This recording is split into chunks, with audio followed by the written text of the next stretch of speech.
My mic was muted for that. All right, let's run it back. Here we are. That was good. That was off the cuff, dude, man. All right, well, here we are, Classic Cast episode 2 with Stay Safe TV of Power ProgCast. ProgCast ProgCast episode 2. 2 cast. Wait, what did I say? You said ClassicCast. Oh, where am I? Wrong ProgCast podcast, wrong episode 2. podcast. Dude, I was so put together last week, and then you put Stay Safe within 30 meters of me, dude, and I just fall to pieces. All right, well, yeah, ProgCast episode 2, Stay Safe TV. How are you guys doing today? Are you ready for this? Good, man. I'm happy to be here. When did you guys do the first one? How long ago was that? Literally Last 1 week week. ago. Yeah, just Thursday. Yeah. You guys trying to go once a week, huh? No, not. We wanted to get an episode in about Classic before the launch, so that's why we're doing Right. it this week. But I think bi-weekly is a much more realistic schedule for Yeah. what we're hoping to do. Absolutely. Full Well, disclosure, next are- week we're going to be leveling, so. I was just gonna ask, are you guys playing Classic? What are your guys' plans for Classic? Yeah, man. Yeah, I mean, okay, so I'll go first because I'm more immediately relevant to you. Stay safe. Yes, I am playing on Alliance Fairlina. I was not sure that's where I'd end up, but yeah, I think I'm gonna be leveling with Rich Campbell. Well, wait. What was the debate? Like, what? Why weren't you sure? Where else So were you gonna go? I think the debate was because of me. I'm a pretty big Classic enthusiast. I've played private servers for a few years. I'm about it. I had a guild on Herod, and then now I'm playing on Stalag with a bunch of retail friends and other private server people I know. And I think he and I were going to level, and he wanted to play with us because a lot of the guys we both know from retail are all going on Stalag. So he was just debating whether he wanted to be on the Verlina with Rich Campbell and you guys, or come play with his Streamer retail server. buds. The streamer server. Exactly. Yeah, no, that was definitely it. And then so one of the big draws for going out of Herod was that we'd be near like Storm or some guild like that, and I've got a Yeah. friend who's raiding in that, and they do like a weekend clear guild that I knew I could get in for MC, so I could leech it super hard. But I mean, dude, I just want a game. I don't care. And I also don't want to be on a server that I think is gonna have like super miserable queues because I don't want to ruin. For sure. I don't want to ruin my launch experience for the sake of worrying about like some issue 5-6 months down the road about whether or not the servers are going to be playable, right? I'm gonna be honest. Like, I think all of the servers worth playing on right now are gonna have queues to some extent, probably to an uncomfortable extent. But then, on launch day, after 30 minutes or an hour of sitting in queue, I think the more casual players that just want to play, they might not have a guild tying them down or something. I think they'll probably say, all right, screw this. Let's go over to a different server, to a more low pop, less popular server. And then like the people that have like my guild or any guilds that have said, okay, we're playing Herod, we're playing Fairlina, I think they'll stay. So I think we'll probably see a lot of those casuals bleed out and go somewhere else. For sure, it's definitely a thing we expect. I know too is like once a little bit down the line, once they start getting rid of layering, especially. I mean, there is the very real expectation that a lot of people are just not going to make it more than a week or two, and that it's going to die down substantially by that point, right? So we'll see how real that is going into it, but I expect even once they start getting rid of layering, queues won't be nearly as big of an issue anymore. All right. Yeah. I think, sorry, what were you going to say, Valoris? No, I was about to just say your thought, and then we're going to jump to something because I think it's the time. Oh, I was going to say real quick, I think that a couple things will happen that will allow them, to get rid of layering at some point during phase 1, definitely before phase 2. I think that players will, we'll see a drop off, absolutely, because certain people, they have heard about Classic, they'll try it out, might not be for them. That's totally fine. It's whatever. And then other people that maybe are playing consistently, some people can play in the morning, some people can play in the afternoon, some people can play in the evening. They have different job schedules or real life schedules. And so, whereas a lot of people are taking a week off or 2 weeks off at launch to play 18 hours a day, real life schedules are going to kick in. They're going to play at different times throughout the day. So that like super huge, what would it be called? Concurrent cap burden on the server is going to be distributed, as time goes on, I think. Imagine not quitting your job for Classic in 2019. Unbelievable, dude. Normies. All right. So this is obviously some drama that's popped up in the past few days, and I think it's a pretty big dividing line. I know that we're gonna have a heck of a discussion because Stay Safe, you and Impact both fall on opposite sides. But let's talk about Classic LFG. So Madshis07 from chat said, Mr. GM tested Classic LFG on retail. You can automatically invite people, and it makes your group members auto spam chat. So I think that's a slightly new revelation for us because Impact and I were talking about this yesterday, Yeah. and we wanted to straighten out our stories before we came on here, right? And we were like, Hmm. okay, so how does this add-on work? And I was kind of like, dude, just get rid of it, no changes. This seems so much more complicated than it needs to be, right? But then that was under the impression that it's like all it was like a GUI for trade chat, right? All it did was just look, and if somebody said like LFM or LF4M, whatever, for dead mines, it would just put that up in your little thing, and you could whisper them and do all of that on your own. I think that the auto spam chat and the group members thing mixes it up a little bit. Does that change your opinion at all, Impact? Yeah, definitely. When you say auto spam chat, what does that mean necessarily? Does it like auto? You can say like, okay, once every minute it's going to spam trade chat with, looking for more chat, a thing, keep, whatever, or I what think exactly does that so, mean? but I mean that's hard to say, right? I mean, unless we had Mr. GM here, that'd be hard to verify. Yeah. So like my impression of the add-on, because I looked into this last night because I was curious about, I saw your tweet against Icy Veins and all that, and the add-on itself. Yeah.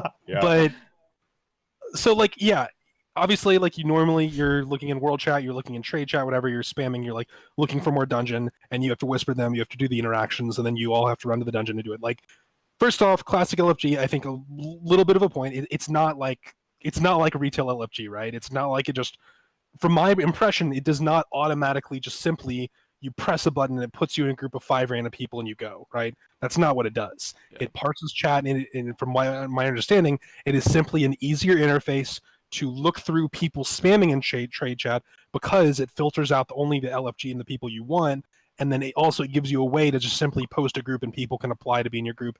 And if people are looking for a dungeon group in trade chat, it would also put those people in there. So I know one of the biggest concerns I read was people were worried that this would turn into like some sort of thing where if only people who had this add-on would be able to get into groups, right? Where it would make it impossible to find a group if you didn't have this add-on. But that was from what I saw, and you can correct me on this, Stay Safe, because you might know a little bit more about this than I do.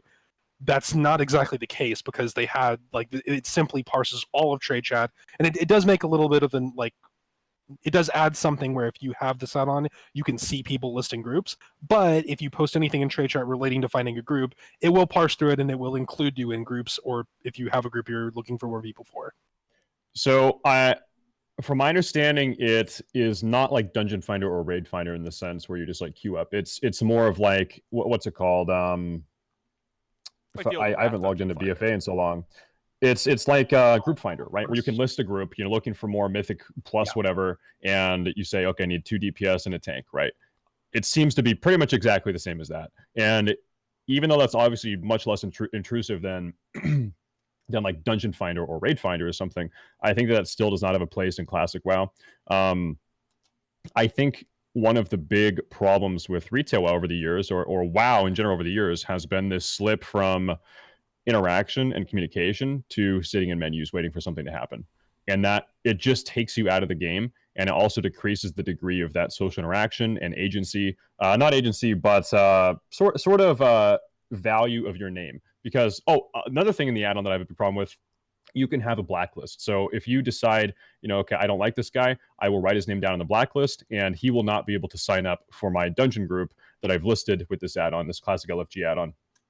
Whereas, like I might have people in Classic I don't like, and that I've had a bad group experience with in the past, but it's not like an automated rejection in my version of Classic WoW where this add-on doesn't exist. I still have that decision. Maybe I'll give him a second chance. And with this add-on, it's just it'll never happen again, right? I mean, you have the ignore list, right? Can't you just put them on ignore and that's the same effect? I mean, I don't think the ignore list is the same as like an automated group rejection, or not even allowing them to try to sign up for your group. I actually, I don't know about other people, but I very rarely ignore people unless they're doing like obscenities in chat or something like that. If someone's just bad in my group, I'll say I'm probably not going to group with them again, but I'm not going to ignore them, right?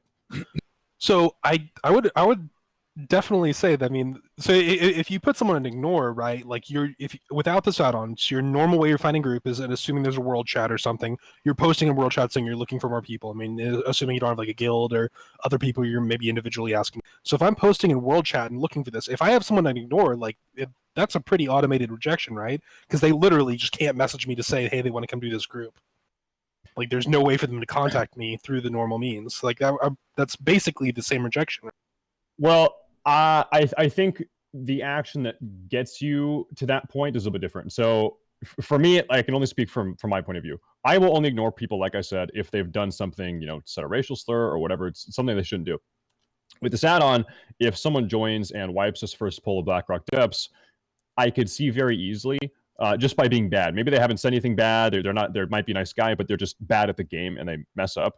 I could see a culture developing in Classic WoW where, okay, you're going on the Classic LFG blacklist to prevent them from trying to sign up, because it sounds like it's automated invites, right? So it would be in your interest that if someone is bad that you've had experiences with in the past, to put them on this blacklist in the add-on to prevent them from being auto-invited.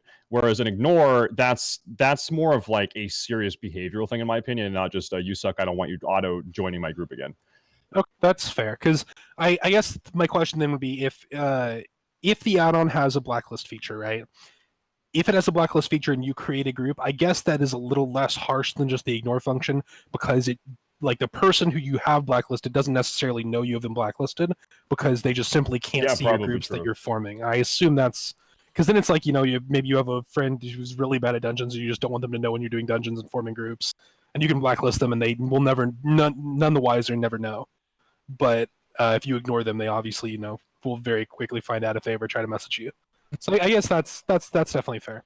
So I did want to talk about one more aspect. I mean, obviously the I guess we'll call it the ethics of it are important, but like also like people say, oh, it doesn't change the experience. Like I do want to talk about the spam though, like because having your group automatically message, like that's a lot, right? And I need to reference for the sake of this argument. Is there a world chat? Do we know? Like, is there going to be There's a world or global chat? You can make global chat channels. Yeah. And the chat participant is uncapped in vanilla, so like you can actually and you can opt into that or opt out of that. You can choose to join the channel or leave. Yeah. So I definitely didn't know about the chat spamming thing before. That is something I definitely would not. That's pretty bad. I think having chat spam gated behind like a 1-to-1 or at least a copy paste thing, somebody having to hit enter, control V, enter, is still infinitely better than having 4 people automatically spam it out. Although I do wonder, so one of the things that I don't think add-ons can do, and I guess I don't know if the terms of service are different or these add-on requires it, but like you actually can't. You actually can't do that. Like, an add-on can't spam trade chat without you prompting it each time. Because, like, World of Warcraft has, like, that if an output is happening, like, you have to be inputting somehow. Like, you can't just tell it to disenchant 600 items in a row. You have to click once. You can have something auto-target an item for you. You can have something, make it so you don't have to blue finger the disenchant, but you have to click, right? You can't just have something just, like, say, every 10 minutes put this in chat, right? Like, that's against terms of service, to my understanding. Yeah, I mean, at that point, you're just a bot, right? So I'm wondering, yeah, exactly. So I'm wondering what, like, I mean, I know somebody, obviously, there's a lot of this conversation is predicated on Twitch chat info, so hopefully it remains true. But if somebody is in there who could clarify exactly how that spamming works, because if it's just like all 4 people could be spamming, I don't think I'm worried about that as much. But if it's like all 4, like one person spams and then the other 4 like spam with it or something, like get that out, dude. I also just hate spamming. That seems so weird. Like, I guess to me at least that seems a little weird too, because that seems like if you have this on, theoretically that would reduce the need for spam, right? Because you spam every so often and it keeps it, even if you're not actively looking in the add-on, right? Like, I would assume it would still keep track of LFG spams in world chat, so that even if there was someone like an hour ago who posted an LFG, maybe it still shows it, or maybe there's some sort of time limit on it, right? But it doesn't necessarily have to be like only while the window is open does it parse through the current world chat. Like, I would assume there's at least some sort of time filter on it. Yeah, I'm going to be honest. I don't know anything about the spam. I don't know how extensive it is, or what prompts the spam, or how many people are doing it, or what chats is being. I don't know anything about it.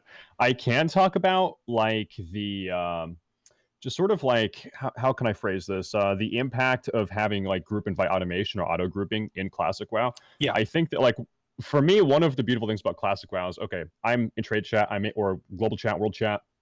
I'm making a Strathome group and I want one more DPS. And so I say, looking for one more DPS in world chat. Someone whispers me, okay, it's not an automated invite, right? Someone actually has to whisper me. And then I can shift left click their name. And I see this is their name. This is their guild.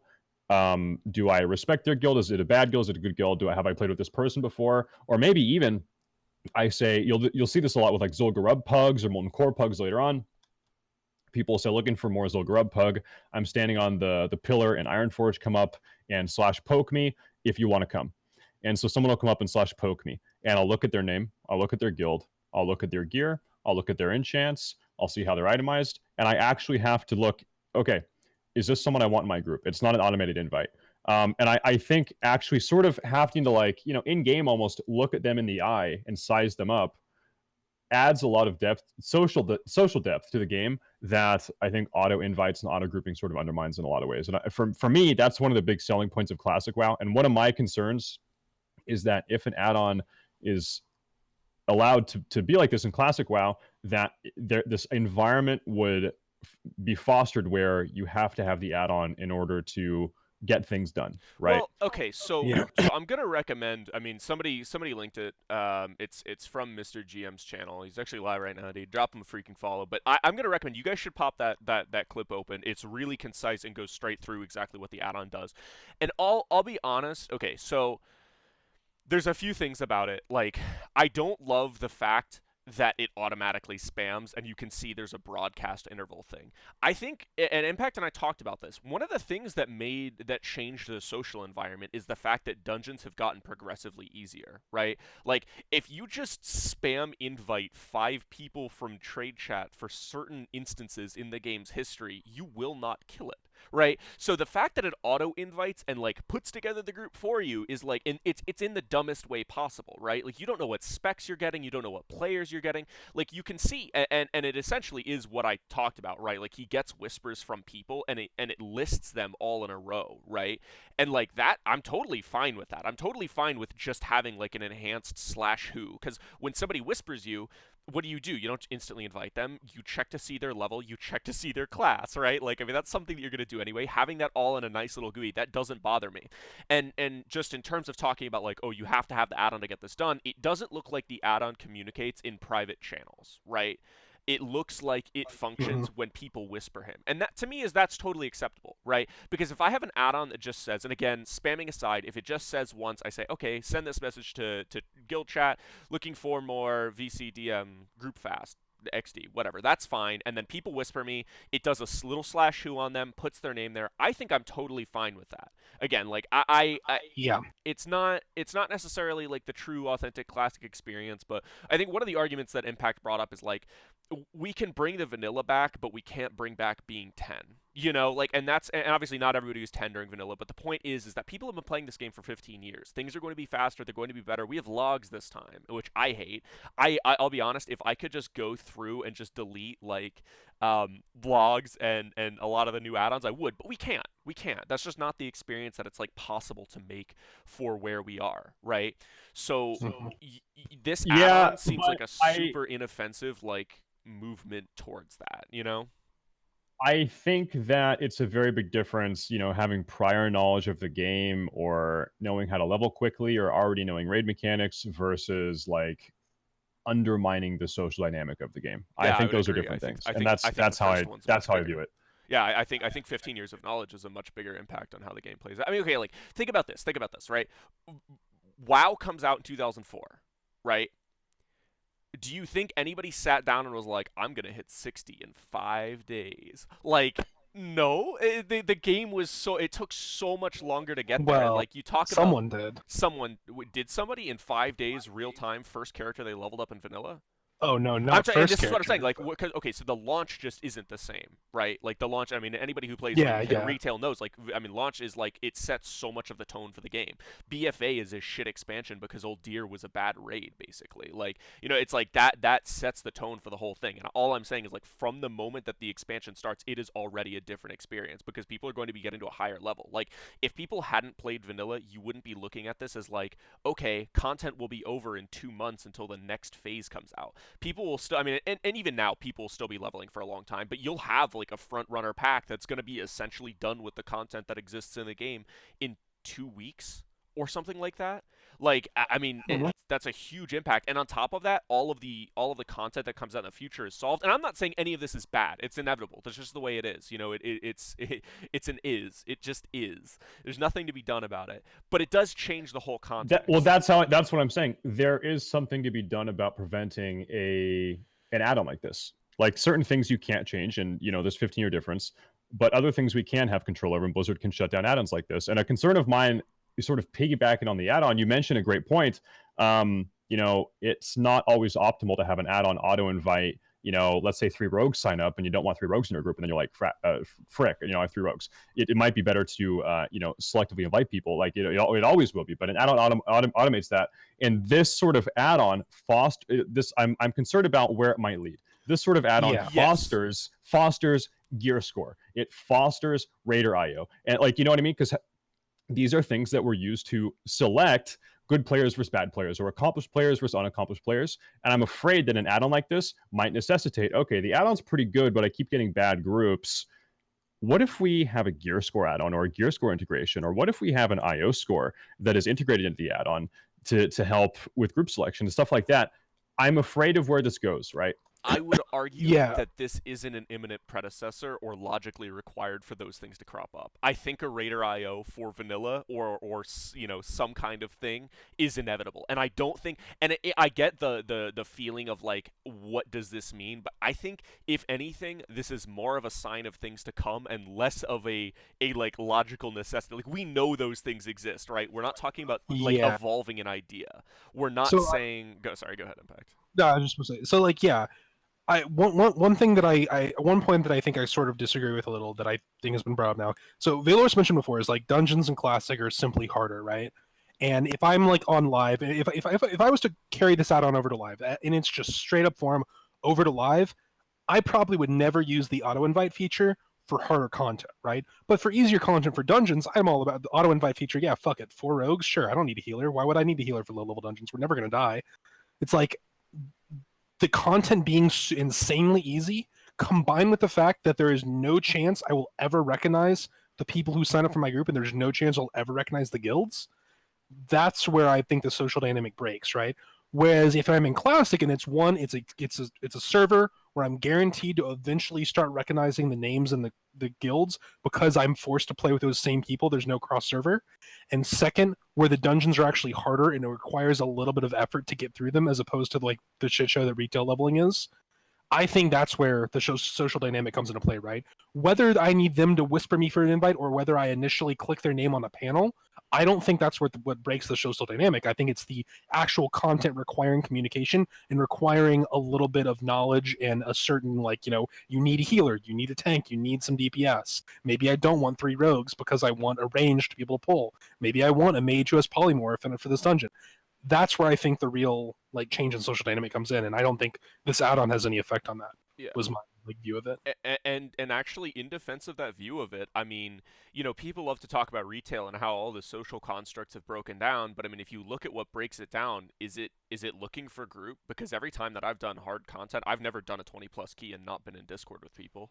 Yeah, like it's like if I'm doing hard content, I'm forced by the game to go out of my way to speak to other humans, regrettably, right? So it's like even in retail, I think you see the difficulty prevail at enforcing the social dynamic. And I totally hear your concerns. And like, I mean, straight up, if I felt like it was just like a thing that I could snap my fingers and make this entire like line of reasoning go away and just make people forget that gear score and all of that existed, I would.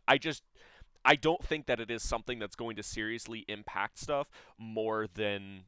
Well, we can do our best to not necessitate it, right? And I think that's exactly what this add-on does. I also think this add-on is like the first step, and we see this in retail WoW, starting with at the end of Wrath Lich King. It's sort of this like Tinder-style WoW, right? Where you definitely value people in your group a lot more if they're from your guild, or a guild that you have sort of an alliance with, or someone that you spammed in trade. Like, you'll say you looked in trade chat for 25 minutes for someone to tank for your group. You value these people more than if it's just a random person that pops in your group through an automated function, right? And I think the disposability of these players is a lot higher if you didn't really have to work that hard to get them in your group. You know what I mean? Maybe. I think. Yeah, that I have to say that's fair, because when I think about like doing a +10 dungeon or something, or doing like some sort of content where it's hard enough that I want good players, but it's easy enough where I don't want to be in Discord and don't want to have to interact with people. I definitely would like. It is much easier to throw away players when I feel like I won't have to ever interact with them again. But I don't know if that's necessarily because of the add-on again, or if that's because with cross server and with the guilds being so wide and varied and the like community being so fragmented like that. Like I mean, I just the odds of me having to interact with them are low, right? Whereas I definitely remember like back in the day in vanilla and like I guess not in vanilla for me, but like in Wrath and BC, like if I played with a tank that I thought was good, I kept them on my friends list because they're the first person I'm whispering the next time I do a dungeon because I want that good tank again. Whereas there's no way I'd ever do that now. Like, or I guess that's not even fair. I've done that like once in the last like year. Well, I mean, yeah, maybe if you do like high mythic keys. I think people have like a set group of friends to do high mythic keys with and stuff, right? kind of. There's definitely specific communities that fragment off from the general population. Yeah, if you aren't in one of those discords, you're gonna have a hard time finding a group for like 20 plus keys or something like that. Although 20 plus right now, I mean, sure, like 18 plus, I don't know. It actually we totally skipped over like a lot of stuff to talk about that. I like that. I don't know if we're gonna get any more on that discussion, so let's move on. But that's definitely an interesting place to start it because I think it sets the tone for a lot of this stuff. Really quickly, we've got a bunch of intro stuff we wanted to do. So what is your main role? Stay safe. Like what is your guy in vanilla? Introduce us a little bit to that. Okay, I play a female gnome warlock with pink pigtails. That's what I do. Good detail. I'm gonna be yeah, very specific. I'm gonna be raid leading for power my guild going into classic WoW. So you say raid leading, actually. I'm curious, do you think, because, okay, so in retail, when you think raid leader, you think, like, the huge BFA brain Max getting up there and just calling out every healing CD, calling out raid movements, calling out warlock portals, calling out all that stuff. So how much more social do you think that role tends to be in retail, given that there's not as much in-fight stuff, but the logistics of running a guild might be greater?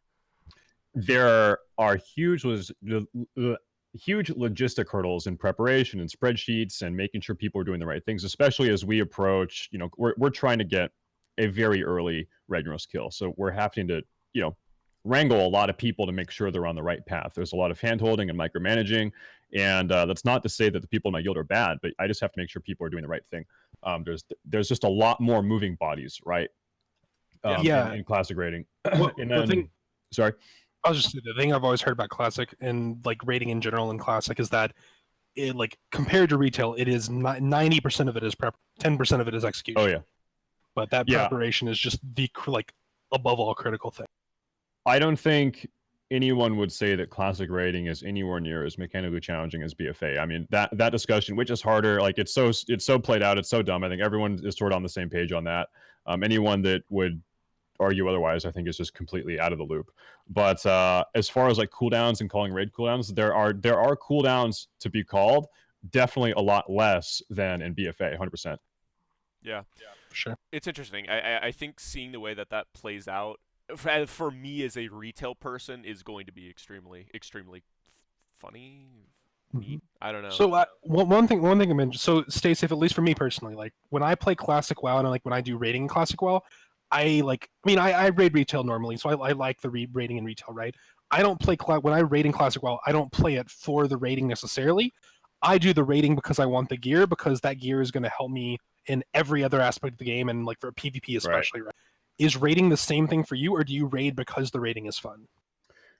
Honestly, like raiding is not my favorite thing in the entire world. I think most people that play classic raid to get gear to shit on people in world PvP. Like absolutely. I feel like that's why most people do it. That is the reason, right? Yeah. Okay. Yeah, I think for most people, raiding is sort of a means to an end. I don't think anyone. Well, no, there definitely are people, but for me, definitely, I'm not like passionate about raiding. Yeah, I never have been in any expansion. Yeah, no, I definitely. I could imagine like if maybe if you're playing it server up to go for the realm first or world first Nax kill, right? Okay, I could see that being like you want to be fun, you want that prestige to have that server first title, and when everyone says who was the server first Nax kill, they have to say your guild's name. I could see that, right? But then past that, it's like, I mean, I guess actually there's one other thing to it, right? Speed clears. A lot of guilds do speed clears, especially in the top end. That's a huge point of pride for especially a lot of private server guilds. Two questions on that. One, do you think the speed clear meta is going to be improved on WoW Classic compared to what it has been on private servers? And two, do you think it is a trend that is going to take over, or do you think it's going to die out over the course of the Classic WoW? I think it'll definitely take over. I think as far as like server first or world first, definitely the most prestigious kill in my mind in Classic WoW is Ragnaros, because there's a week-long build-up, there's leveling strategy, there's a lot of preparation. But when Blackwing Lair comes out, that's going to be cleared within 2 hours. That's just the reality. And NA is probably going to get every world first because they get it like no NA guild. Well, you should never underestimate NA. But what I was going to say is it's not going to take any NA guilds or any good ones 24 hours to progress through BWL and kill Nefarian. So that sort of undermines it a little bit. But so it's a good thing you mentioned speed clearing. I think what really differentiates good guilds and bad guilds in Classic WoW or in Vanilla WoW, we've seen on private servers, is speed clearing. Yeah, so I definitely think that outside of probably Ragnaros being the only valuable world first or server first thing, I think speed clearing is what's really going to be the metric of are you good or are you bad, and how you compare yourself to other guilds. For sure. Because I mean, to add on top of that, with speed clearing, let's compare guilds on different servers. How in Classic WoW would you be able to compare guilds on different servers? Where some guilds, I know some hardcore raiding guilds in Classic WoW are trying to pick a dead PvE server to competitively raid because they don't have to worry about people sniping their world buffs or purging their world buffs or taking their world dragons, their world bosses. They can have total control over the brackets. They can farm honor easily and rank up easily.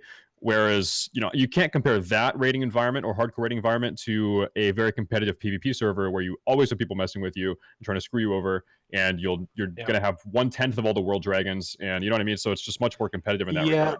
I definitely having complete control and being able to kill everything versus I assume on Fairlina, those the battles for world bosses are going to be. It's going to be a shit show. Yeah. I would prefer the term legendary, but yeah. Yeah. Yeah. No. But what I was gonna say is with speed clears, it really doesn't matter what server you're on. You can still do a speed clear. So I think that that's how you'll compare these guilds on from EU to NA to different servers. I think speed clears is sort of the great competition in my opinion. So for sure. Did you reference something about not having worldwide phase releases, or were you just talking about the fact that the time is going to be at good times and bad times for different people, so having 40 people alive is going to be different? No, we know there's going to be a worldwide launch, but we don't know about worldwide phase releases. So I thought they did. I'm sort of did they? Not that I've heard. I vaguely remember that, but and somebody mentioned it in chat, but I could be making stuff up. No idea. I don't remember anything about it. All right, well, we won't conjecture too much on that then. Yeah, it would be interesting how they. Sorry, go ahead. I was just saying, as Stacey said, the phase releases are honestly not that important because you'd have to be just so out of touch to think that getting world first Blackwing Lair means anything, right? You go in at launch, it's 2 hours. Whoever guild doesn't wipe gets it, and there's going to be guilds that don't wipe. But it's just a non-competitive thing. Okay, but here's the thing. You have to absolutely, from this perspective, dude, for the however many people watching this podcast, listening to this podcast, all of Stay Safe's viewers, Impact viewers, whoever, anybody who's very much ear to the ground, cares about what's going on, sure. But that's not a majority of players. And this is something people always forget, is that 80% of the community does not care who Stay Safe is, does not care who any of these people are. They are going to hear that some Euro or Russian guild or some random person in NA got it, and that's going to be the world first guild in their head. So I think totally dismissing that and being it doesn't matter at all is crazy, because it's it's going to matter. I mean, regardless of whether it makes sense to matter, there is still a number one there. Somebody's going to have their name near it, and people are going to remember that name for better or worse. That is absolutely going to be a thing, No, yeah. You're definitely right. I guess it's a different perspective. So from my perspective, as someone who's going to be raiding every week and will be trying to raid, I'll be doing speed clears and stuff like that. It's going to be fun every week to see, okay, who's the new Molten Core record holder? Who did it? Last week it was 43 minutes. Now it's 42, 47 or something, right? So this is a weekly progress, whereas phases are every couple months. So I think the speed clearing is much more engaging. Yeah. And this has always been just a sort of a thing I've never liked about Blizzard is they are so hesitant to put leaderboards in game for. It's always been annoying to track stuff like that. Because I mean, even if you talk about it for Mythic Plus or like they had the last time I remember is they had leaderboards for challenge modes for clear times, but that was like server based. And I mean that just it was always just a night. Like it's always been you always have had to rely on third party like websites and third party software to track stuff like this. And it again, it like from your perspective, Valorous, if I'm a person who doesn't care about or doesn't know about any of this and doesn't care about any of this, it's really is hard for me to like as a player for me to care about any of this when I literally just can't track it in game and I don't know what websites could like how do I track speed clear times? Like They're gonna am go I to WoW supposed to go to the Progress. guild's YouTube channel? Like is WoW Progress going to track that? No, that's what I'm saying. And like they're gonna go to WoW Yeah. Progress and they're going to see world Yeah. first. Oh, look at that. Freedom's up there.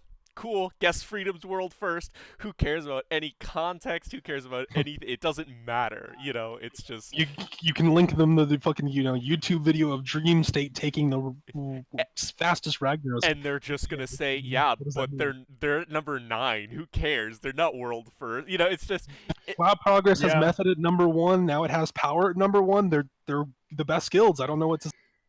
yeah. I think you're true to a certain extent. I'll like there will be the word for them is normies, right? There will be normies. They see that. Oh wow. Okay, so you're right. I'll tell you in like private server discords or talking to private server players when private server raiders are having arguments with each other amongst the guilds and which one is better, they're linking speed time logs. They're Oh linking yeah. clear time logs. Oh 100%. yeah. Like that's what they argue with.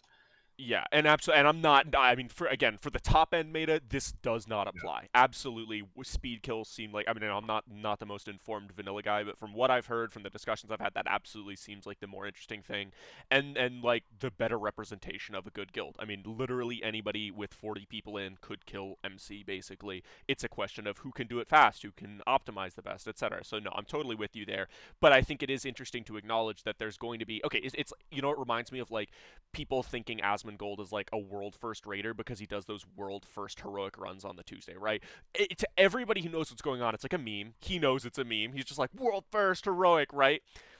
But like everybody knows it's a meme, and then there's still that certain percentage of people who just don't know, and it's just like they go through life believing that. So I don't know. I don't want to wail too much on that, but it's gonna be funny seeing that pop up. And we've talked about private server meta a lot. This is mostly going to be Impact talking with you because I know nothing about unauthorized Blizzard servers because I am a filthy retail pleb. But so going through the history of private servers, like what sort of servers have you played on? Like what have been the big servers for you, and like what's been your favorite? Have there been any changes that you know won't exist in Classic that are better? So yeah, I'll give you like a long history, I guess. The first private server I played on was in 2007 during TVC. I got grounded. My parents stopped paying for my sub, and so this is an era of private servers Yes. where if your server had like 30 or 40 people on it, it was popping, and you'd log in, and it was like expected that you were fly hacking, and everyone was like level 255 or whatever the like level cap was, and they were just like fun box. Like the concept of a Blizz-like server didn't appear until like 2010, 2011, I think, yeah, at least on my radar. And then the first like Blizz-like server I played, I think, was called Scriptcraft. It was a vanilla server, and you started at level 48, and you leveled, and then after that, I think there was a war song server, which was it was a time. The other thing is like early days of vanilla private servers, for whatever reason, no one wanted to level. It was like, okay, like we're not going to waste all this time leveling 1 to 60. So servers either started you at a high level 48 or so, or the Warsong server was 12 times leveling speed and 12 times profession speed and 12 times rate of gold acquisition. Like there was a bunch of memes going on. And then there's a reason why Nostarius blew up and was so popular. Nostarius sort of was like the first huge, and I mean they did a decent job at it. It was the first like good solid attempt at a Blizz-like experience where they tried to really recreate vanilla. And they had an item progression timeline where certain items were added at certain months into the server to sort of replicate that patch timeline, and it just blew up. And then every server after Nostarius copied that template, and then here we are with Classic. Yeah, so I think one of the reasons why a lot of the servers back then didn't like leveling is when you have a small population of like 40 people, you really don't have a booming economy. Like economies just Right. don't exist. Right. And if you don't, I think one of the core reasons that servers like to have that like standard 1 through 60 full Blizz like experience now is because when you start getting hundreds of thousands of players and you want an actual economy on the server, like you want a real auction house, you want real item progression, like you need, not having a straight 1 to 60 experience just ruins the economy of the server. Yeah. Like low level mats become just off the chart, and it's just like I feel like that's probably one of the biggest reasons, right, as to why it just became, it wasn't as popular at the time. And I'm with you though. I remember I think my first private server was again a BC one, and it was like I just wasn't playing retail WoW at the time, or wasn't sub, and it was just a server where I could log on and go to a vendor and get all my brutal gladiator gear or something, and that was the sickest thing, because I'd never, no way I was ever getting that in game, and it's just so cool. So you skimmed over, or at least I didn't hear it. I don't think. Did you have a particular favorite out of that? I mean, Nostalrius, of course, I think is a pretty close to a fan favorite there. But did you have a particular favorite one? And as far as we know, like, have you experienced any of those dungeons at a low level where, because I guess, and this is probably something worth discussing on its own, but the dungeon mobs being simply easier on classic is a thing, right? Like that's not made up. That's true. The dungeon mobs, yeah. Now I was talking to dude, it's sort of interesting story. On the last stress or 2 stress tests ago, or was the end of the beta? Blizzard devs spawned Ragnaros, and it was at the gates of Stormwind, and people were, Ragnaros was killing everyone. It was wild. It didn't occur to them people are going to start data mining Ragnaros during this last stress test as he's killing people in Stormwind. So a lot of people were, checking the, his physical attack, or like as he's attacking you, and his fireball values and all this stuff, and at the rate at which their spells are resisting and stuff like this. I guess they think Ragnaros is going to be a lot harder than we've seen on private servers, because it's weird because dungeons seem to be a bit easier, but we've only done the dungeons up to level 40 or 45 or so, the 50 plus dungeons could be really hard. No one really has any idea. Yeah, that's super interesting actually, because I mean, like we've definitely, like, the early dungeons are easy. Dungeon, like, especially for leveling, right? Dungeon groups are going to be are absolutely going to be like one of the huge pieces of the meta, especially for getting like your warriors and stuff in that first wave to level 60 to getting your tanks up and everything. Yeah. Compared to like hunters and stuff solo leveling, but no, I mean that's super interesting. Maybe do you think there's a chance we don't see a Ragnaros kill? Or actually, better question: when do you think the first Ragnaros kill happens worldwide? So all the my guild is not, dude, I'm trying to think, like, where would my guild fall? I've been talking to a lot of like top 5 guild representatives and like people in these super hardcore guilds. They're saying day 6. That's their goal, is day 6 Ragnaros. I don't know. Reference, I think day 8, by the way. I think day 8 will be world first.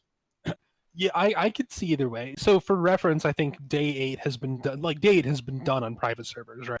I think at 10 day is the fastest on private servers. I thought Northdale was 8 day. I'm not 100% confident in them. Could have been, maybe. I'm not sure.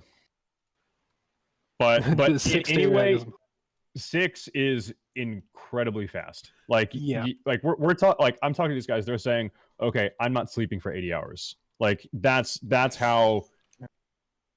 they're saying. And that's what it would take. Have an entire roster of people in that mindset.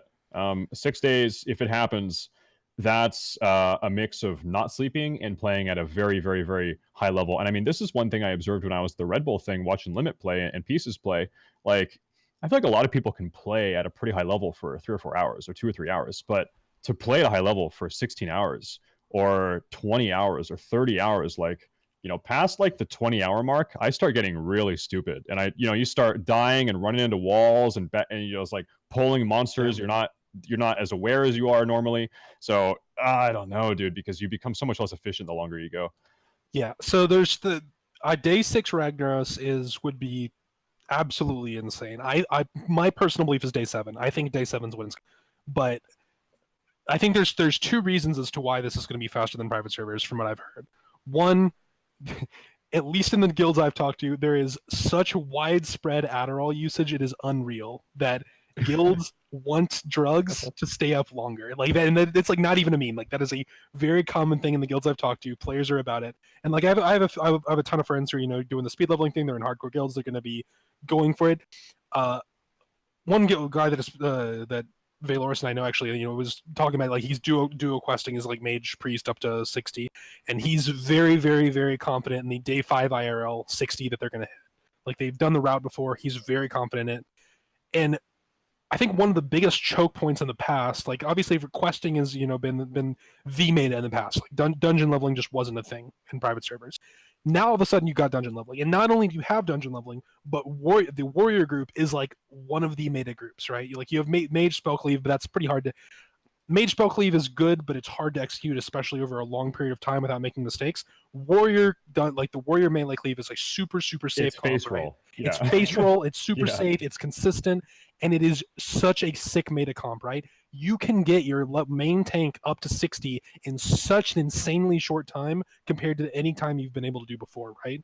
And like, obviously, warrior's pretty good in duo when you do like warrior shaman, warrior paladin, or something, right? But I feel like this is like, we're going to see a world in which 40 people are going to hit 60, especially in a guild like, I've heard like Progress in EU, they have like, a 200 person roster of everyone is just going nuts to hit 60 on day 5 or something. Like, we are going to see a world in which we have 40 level 60s on day 5, and I cannot imagine a world where we have 40 level 60s in a guild on day 5 and not then see a Ragnaros kill within the day, right? Like, it's, I mean, I guess part of it is, as you said, it's how Ragnaros is tuned.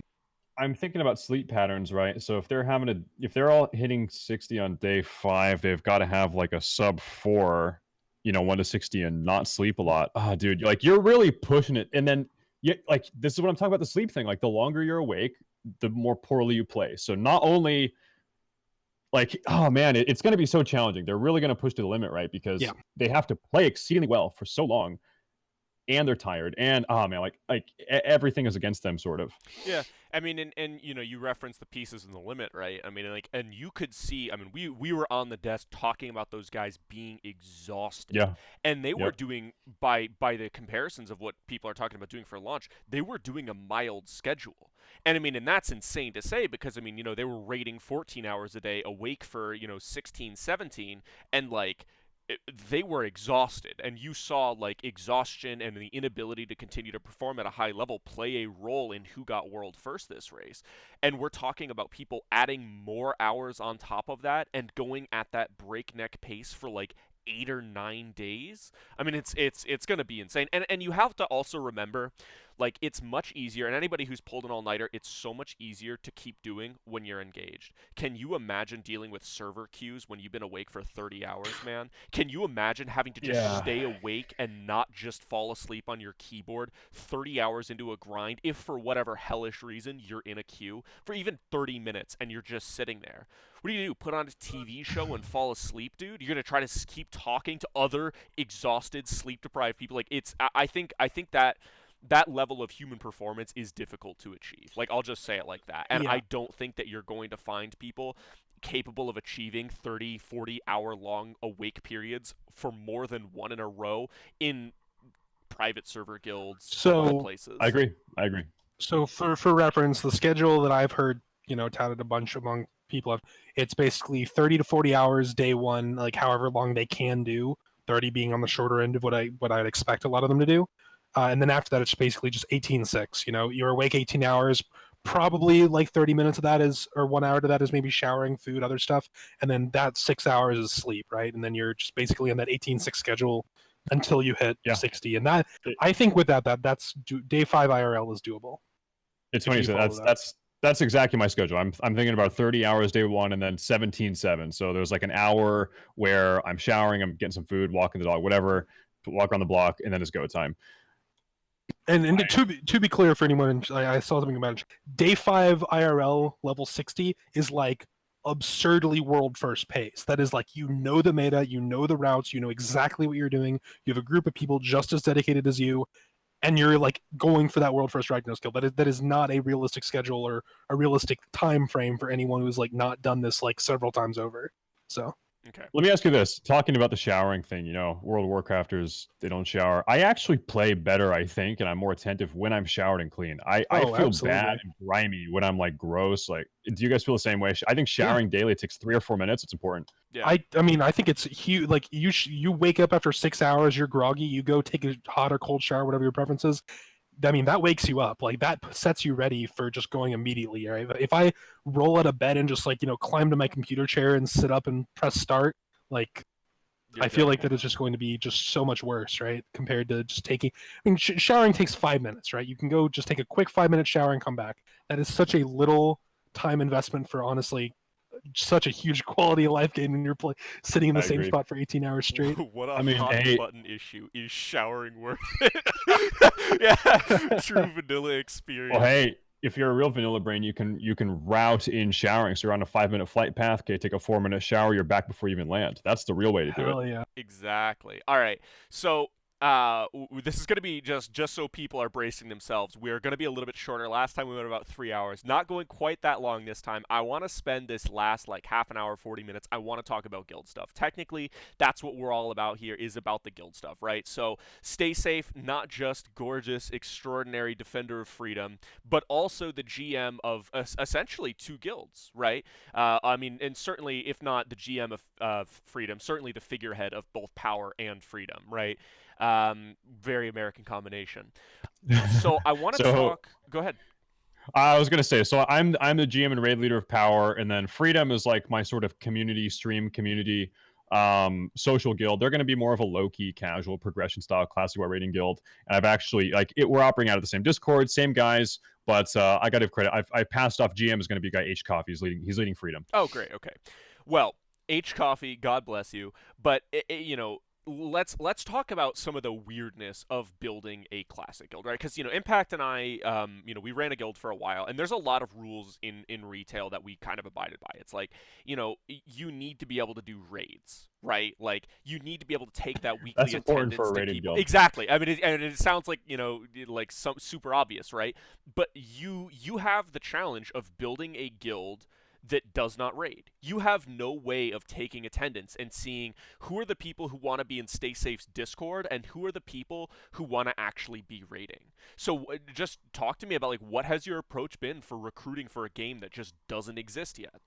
Yeah, so a lot of these guilds that are going to be playing classical at a very high level have a long private server history. So I guarantee you, all the top 5, probably top 10 classical guilds are going to be guys that have played together on private servers, or they're picking up other super high performance private server players that they know of from other guilds. My guild, we have people that have a lot of us have played private servers, but the thing we're missing is that cohesion aspect. We haven't played together. So you're right. What I've had to do is, I guess you could call it Zerg recruit. So I have I'm having people fill out applications. The biggest requisite for being in Power right now is, do you have a leveling route? Can you get to 60 within, sub 6 or sub 5 days / played?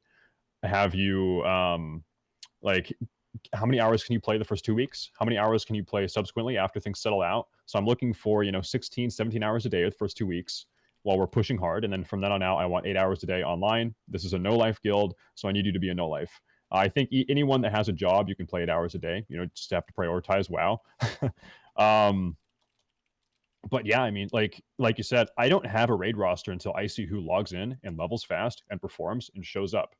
And we don't even have a raid time. Like if it's 3 a.m. on a Saturday, however many days into class, or 8 days, for example, into Classical, and we decide, okay, we're ready to go into Molten Core. You need to be online and go to Molten Core, even if it's a bad time or whatever. So I need people to be attentive and just be playing a lot and following up with the updates and stuff. But yeah, I mean, right now we have like I think 250 trials or something. People that have said they want to do this, and I expect a super high attrition rate. People are not going to play or level as fast or as hard as they think they will. They're going to like people oftentimes think that they are going to play higher at a higher level than they are. Always, So yeah, always. always. So I Mhm. expect a lot of people to fall flat. But I think if it's pretty likely we have over 40 people that make it and want to play. So people are losers. Yeah. Well, people definitely do not play at the level they think they will play. So I'm expecting a high attrition rate. We will very likely have a second raid group within the main guild Power. People that maybe don't hit 60 within 5 or 6 days and they hit 60 within 10 days. We'll have a second raid group to cater those people because another thing that you need to balance into having a raid guild on a PvP server in Classic WoW is the importance of world dominance and world PvP and getting world bosses and securing world buffs and having a presence in the world is so important. If we say, listen, hey, finger snapped, we need to be here in the crater in 15 minutes, you need to have a Zerg players that go there right when you call for it. Mm-hmm. Or, hey, world boss is up. We need people online ready to go right now. So the more people you have in the guild that you can keep satisfied, you can have them in a raid, you can make them feel like they're having rewarding gameplay, will strengthen your presence in the world, which helps you in raids later on. So, Yeah. go ahead, Ann.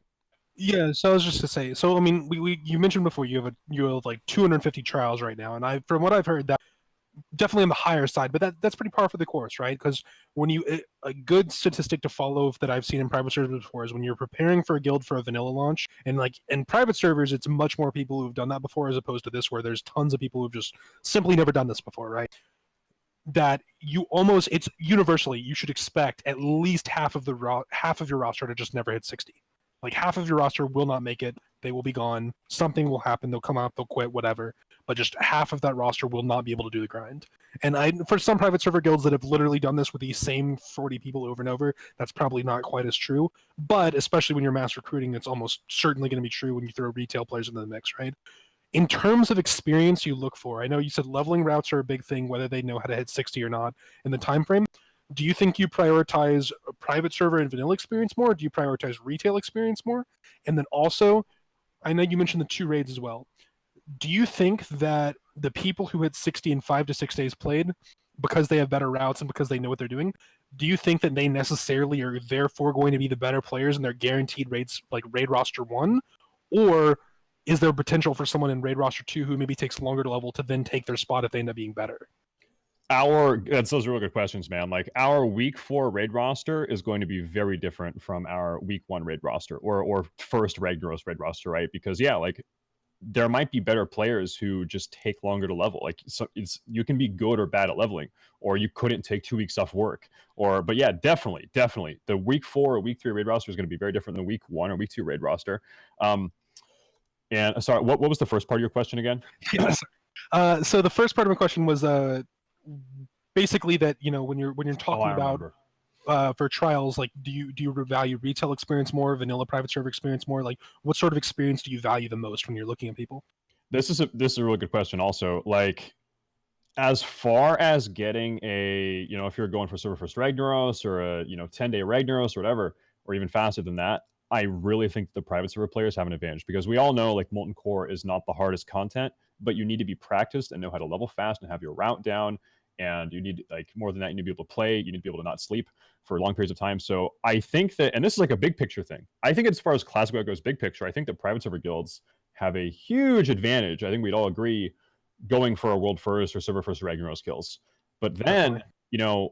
once that initial like rush dies down, by the time phase 3 or phase 4 comes out, I think you'll just start seeing the better players start performing better. And, I'm going to be honest, those better players are probably, a lot of them are going to be retail players. I mean, retail, if it's harder to be good at retail than it is to be good at a private server, or mechanically at least. So I think those very strong mechanical players, they will start shining a couple months into Classic WoW. For sure. So obviously for PvE it's much harder, right? Because you can simply not have the best 40 players and you can still clear raids week 1. PvP I think is an area where the skill is going to shine through a lot more.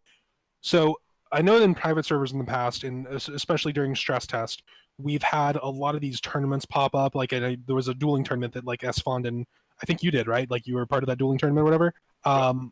But a lot of like Seduve and Rookie, a lot of the rank 1 PvPers from live come and they've pretty clearly dominated. One criticism I've heard is that for the most part, especially for the invitationals they were doing, it's really like a lot of the best private server PvPers have not necessarily, 1, been invited to beta already, like they just never got beta, and 2, they just weren't invited to the tournament, right? Do you think that the best private server PvPers are going to be beating the retail players at the start? And if so, when do you think the retail players like Sea-Doo and Vinruki sort of take over and become more dominant? Like how long do you think that skill gap takes to close? So it's weird because Classic WoW is not a game that's balanced around 1v1. So dual tournaments are always sort of class dependent in a lot of ways. Like I'm just going to tell you, I play a Warlock. I'm going to tell you at level 60, Warlocks are going to win most dual tournaments. SL Warlocks are very, very powerful. In fact, in the private server scene, when they're doing dual tournaments, they have banned Soul Link Warlocks. If you're a Warlock, you cannot spec into Soul Link because it's just too strong. So Yep. It's not bounced around that. What I would love to see is I would love to see tournament realms at some point where they let people do pre-mates. I think that'd be badass. But about the dual tournaments, there were 3 dual tournaments, I think, and Venruki, Sea-Doo, and Snuts each won one of them. So yeah, these retail boys won each one. It's true. They're very good players. In fact, I'm going to give credit where credit's due. In one of them, it was the S-Fond Asmongold dual tournament. I played a Warlock, and it was like first round paired against Sea-Doo, and I was like, okay, I'm a Warlock. Like I should beat Sea-Doo. He's a shaman. Like Warlocks beat shamans, and I got clapped. Like he just beat the fuck out of me, and he's just a better player. Like that's just the way it goes. Even though I still think I had the class advantage, he's a good player. But of course, this is level 40 meta, different than level 60 meta. For sure. You're absolutely right though. I'm not the best. I'm above average, but I'm not one of the best vanilla PvPers. The best vanilla PvPers did not get into the dual tournaments. They were not invited, and it was like they were more like streamer dual tournaments, right? Or friends of streamers. So these people were not in the dual tournaments or just not in the beta at all. So we haven't really seen how that's going to play out. I mean, I don't want to discredit the top vanilla PvPers. Like these guys are really good. They're really good at vanilla. And they're more practiced. They've been there for longer now. They have a lot of experience, Yeah. Yep, they're more practiced. But I think that part of being a really good PvPer in general, or like a guy like Sea-Doo or Snuts or Venruki, these guys adapt and they're really smart and they're just good. Like if they apply themselves, they're going to dominate 100%. Oh, for sure. So I do want to talk about kind of a weird topic here. I know nobody that I've talked to falls in this boat, but I feel like they have to exist. Are there people who are refusing to play Classic and still intend to play private servers? No one. I feel like the answer has to be yeah, but I don't know who the they people are. that would still play private servers are people that don't want to pay. And I don't know if, like, from my experience playing on private servers, it wasn't because people didn't want to pay, really. It's just because it was the only way to play the game that they liked, right? Yeah. And now that there's a legitimate version for $15 or whatever, $10 if you pay 6 months at a time, like, I think most people want their passion, vanilla WoW, classic WoW, playing vanilla, to be legitimized and to have that security of, okay, every point of XP I get, every copper I get, every rep point I get, it's going to be there when I log in tomorrow. Whereas on a private server, it's always like, this server could go down and all of this time has been wasted. I mean, that was one of the reasons that I, for a long time, played more casual on private servers, is because, you never know when it's just going to poof, go away. Now, Blizzard has opened sort of a Pandora's box scenario where if they ever stop offering Classic WoW, all of this stuff has been data mined. You're going to have private servers running 1.3 Classic clients. It's like private servers with the release of Classic WoW are going to be perfect, pretty much, right? So if Blizzard screws up or makes a bad move or stops offering Classic in the future, private servers are going to be flawless, right? Assuming they stay up. So that's a pretty good transition then. Obviously, Classic WoW, it's going to progress through next. It's going to hit Phase 6.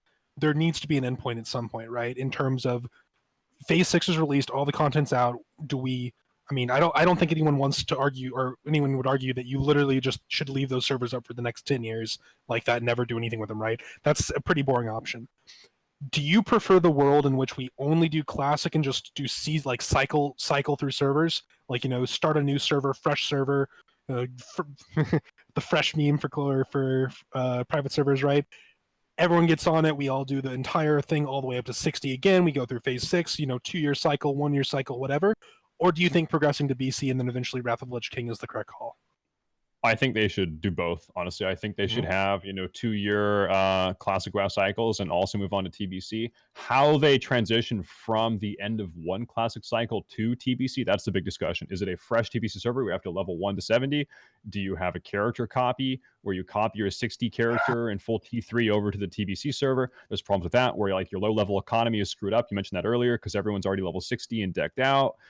There are problems both ways, but yeah, I mean, if they ever just stop offering Classic, everyone's back to private service, right? For sure, yeah. So I guess my next thing is, one thing I've heard talked about a little bit, do you support or not like the idea of Classic Plus, right? Where they keep Classic, they go to next, and then they start making extra raids and content where it still is Classic WoW, just with new raids and content put out for it.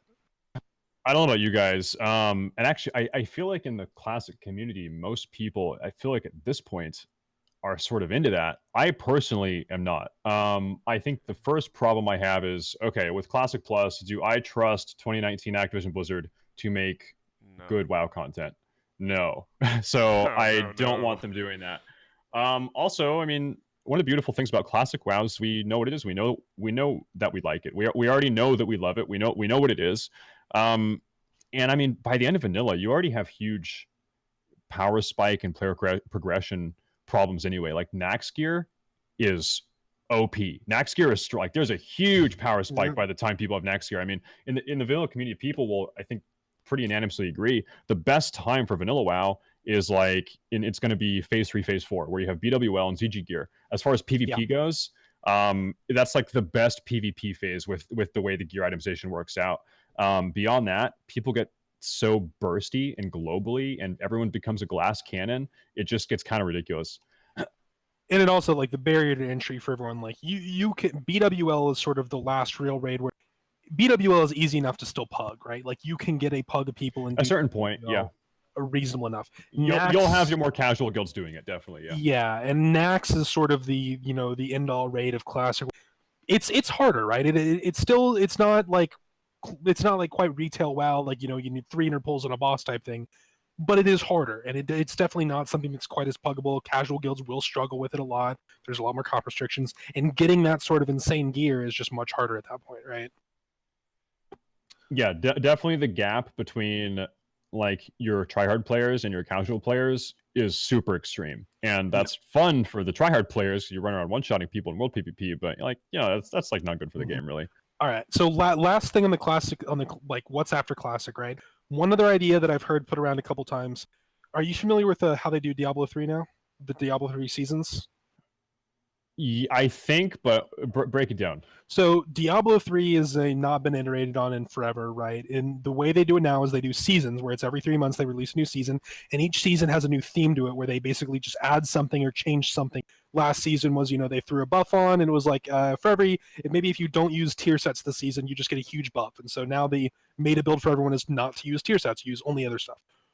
What if they did classic WoW on a seasonal cycle where it's like a fresh server, one level up, do all the phases in a row, 2 year cycle, whatever, and these servers had seasonal themes to it. Maybe this next server that they do, maybe there's no debuff cap.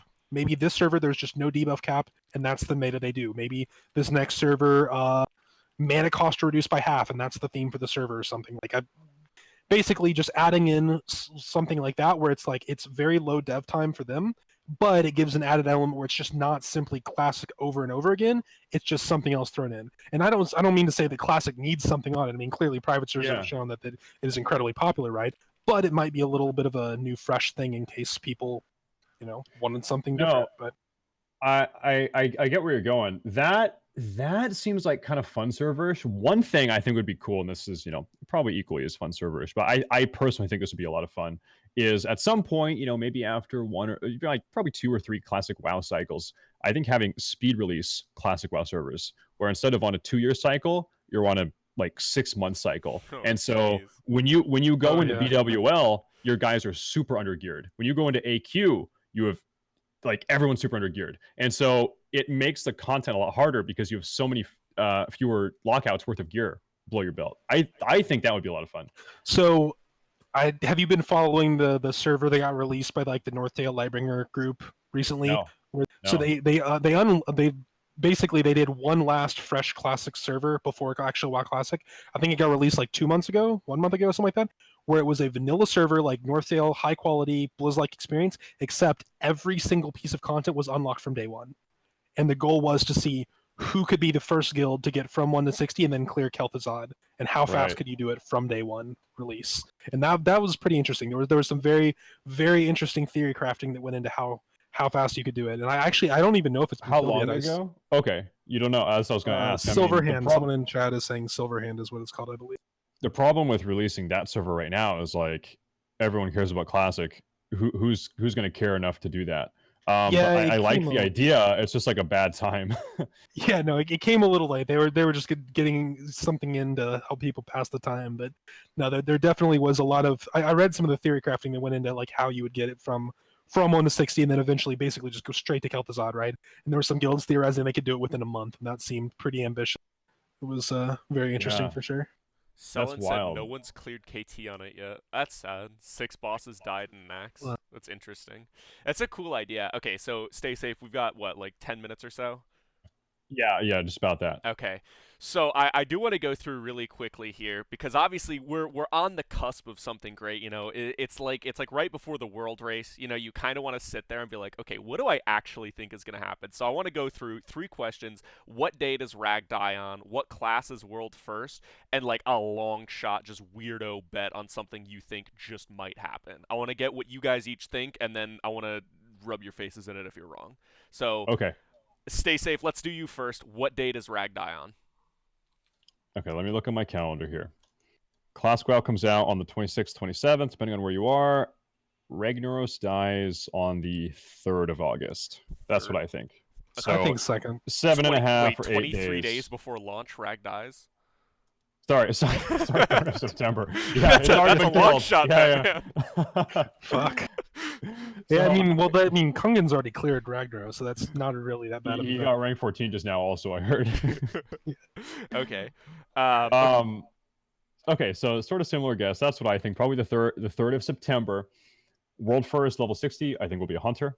Be a hunter. There's a very famous private server hunter. I think his name is Crichton or Journey. He goes by. I think now. I think he'll be world for 60. Do you want to put a name on that? Do you guys are you going to bet the same person Impact, or do you have a different name? I Do you don't. not know well enough?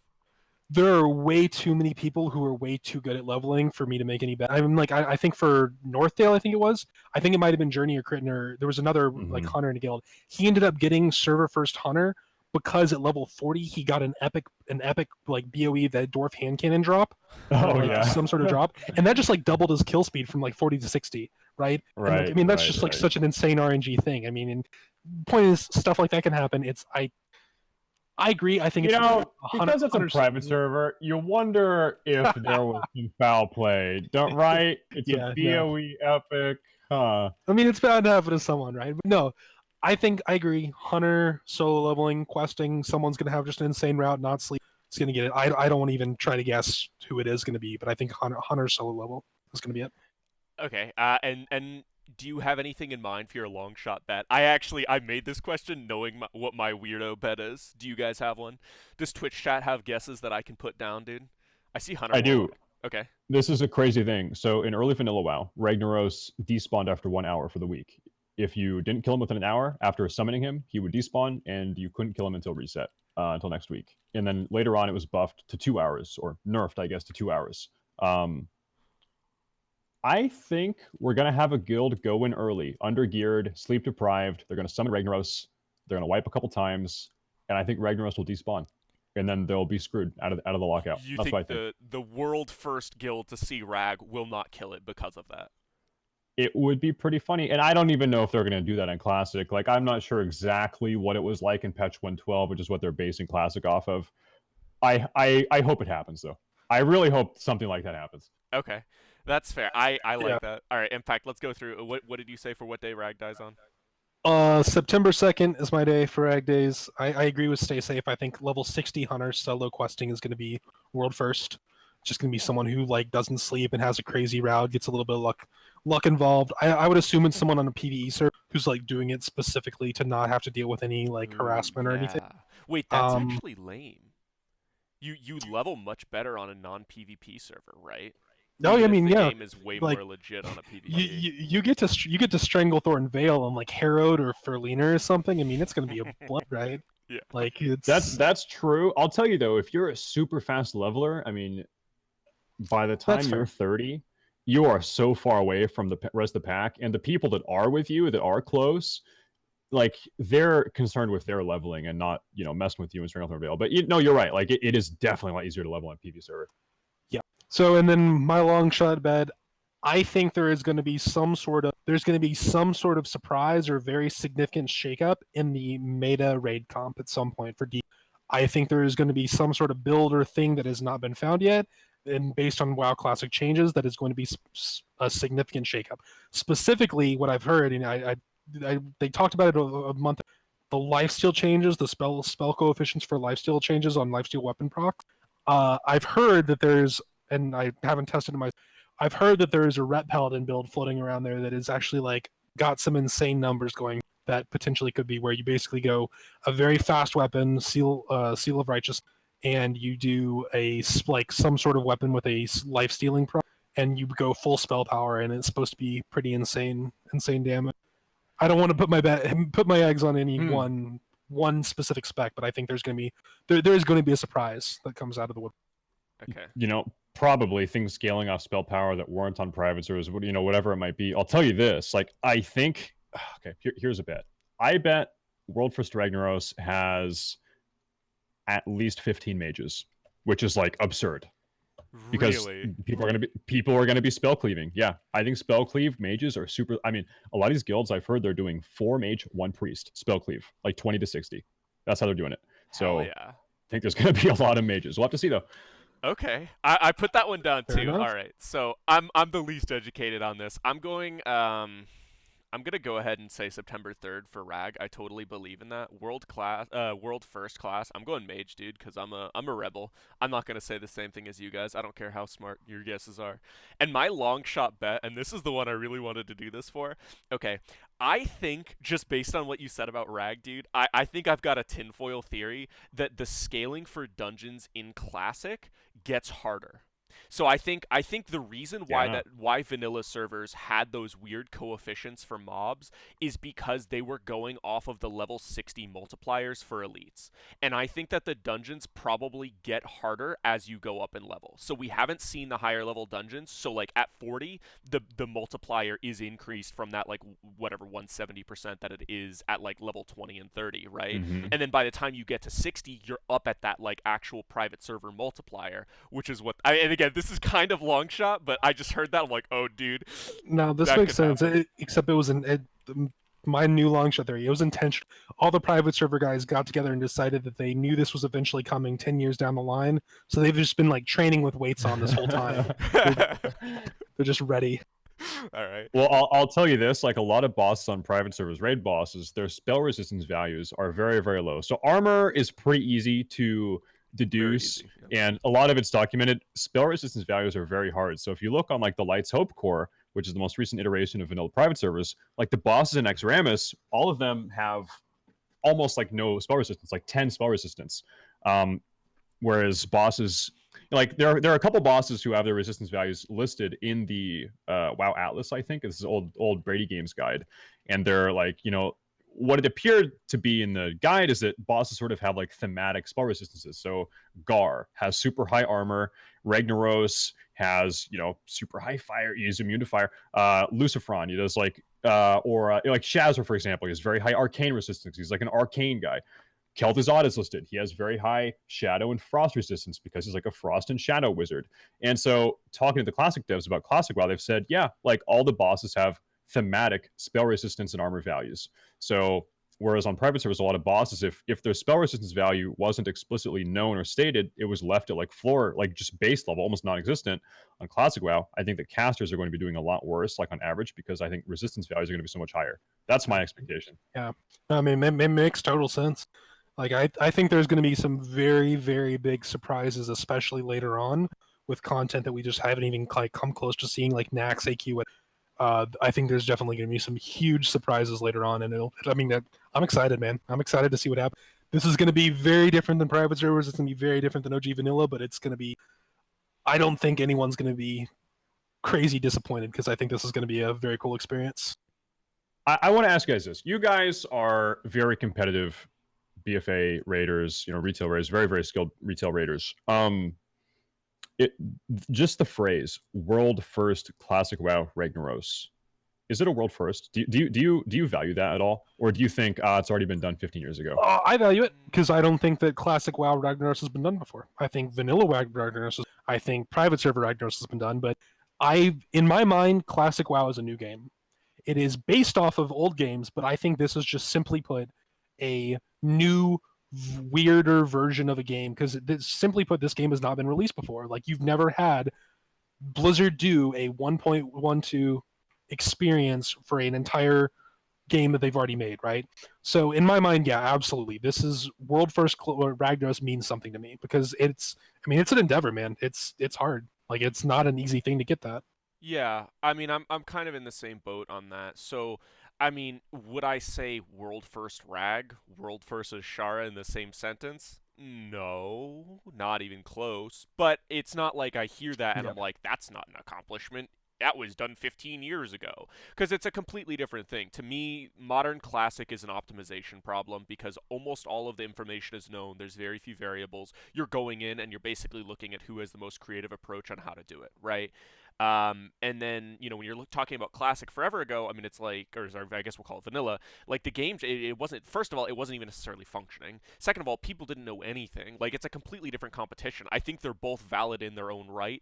It's like just because you happen to be racing on the same course doesn't change the fact that like original class or like vanilla feels like it was probably done in Priuses, and then this is basically going to be like F1 by comparison. Like people are going to Hmm. blaze. You're still on the same course, but like you're going to go at very different speeds and there's very different challenges involved in each of those things.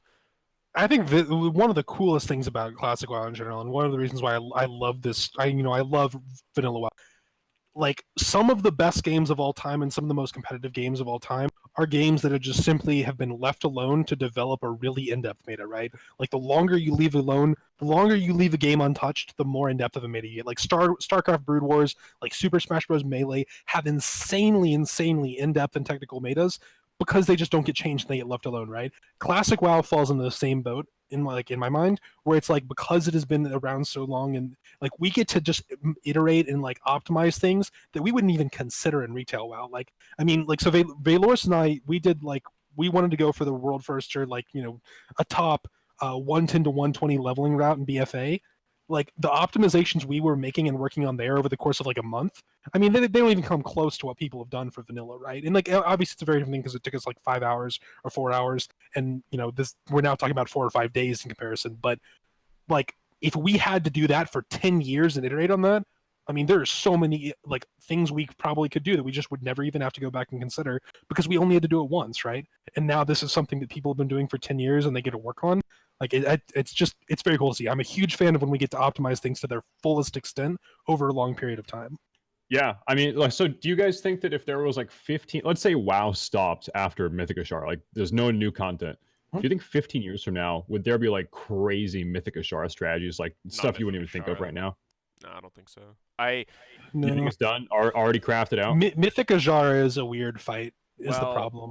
and I think the question, the verb you use there, or not the qualifier, will there be? No. Could there be? Probably. Almost certainly there are things undiscovered about the Ashara fight. I think that's almost always something that you would say. Like I mean I always point to like Spell Reflect on Goon. That would be a totally game breaking. You would have seen two warriors throughout all of Voldir, and you would have seen two warriors spell reflecting on Goon, and that would have totally changed what happened on that boss if anybody knew about that for the world first, right? Like that would have completely changed the landscape, but people just didn't know about it until later, right? And then it got hot fixed and it was in farm and people used Yeah. it for, like world 50th kills. People, there would have been a week one kill if people knew about.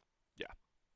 And Okay. so it's sort of like there's always undiscovered stuff. I mean, like Impact said, I mean, it's interesting to see people optimize it out and discover to its maximum because I think you have to acknowledge the fact that it's like the experimentation in the depth that we've gotten with vanilla. I mean, it's taken, even if you want to say like private servers started 9 years ago, it's taken us almost a decade to get to this level of optimization, and we're still talking about what do we not know. Like it takes so long to get there, and you know for as much as people like to bash modern WoW for its lack of complexity, like it is an inherently complex system because it's built on so many old like legacy systems. Like you do have to think about things like weird spell resistances. There's weird spell types. There's weird stuff that pops up in modern WoW that adds to the complexity. And when you're talking about, hey, let's take 9 years to get Queen Ishara right, who knows what plays into that? So who really knows? Who really knows? I think it's And an I interesting concept though.